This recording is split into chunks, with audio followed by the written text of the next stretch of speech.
রোজা শুরু হয়ে গেলে তেমনভাবে বাইরের খাবার আর খাওয়া হয় না, কারণ রোজ সন্ধ্যাবেলা ইফতারের একটা আয়োজন থাকে। তাই আজকে মোমো আনা হয়েছে। Hello everyone, welcome back to my mini blog.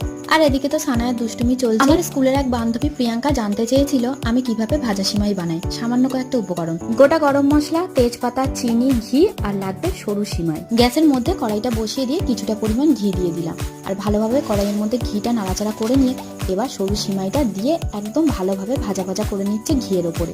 কড়াইয়ের মাঝে সামান্য একটু ঘি দিয়ে গোটা গরম মশলা, তেজপাতা দিয়ে দিলাম। চাইলে গোটা গরম মশলা প্রথমেও দেওয়া যায়। এরপরে আমি কিছুটা জল নিয়ে ওপর থেকে ছিটিয়ে দিলাম। একেবারে অনেকটা জল দেওয়া যাবে না, এরকম জল মাঝে মাঝে ছিটিয়ে দিতে হবে আর ঢাকা দিতে হবে। এবারই সিমাইটা ভালোভাবে নাড়াচাড়া করতে হবে যেন দলা না পাকিয়ে যায়। তারপরে সিমাইটা 80% হয়ে গেলে চিনি আর নুন দিয়ে দিলাম পরিমাণ মতো।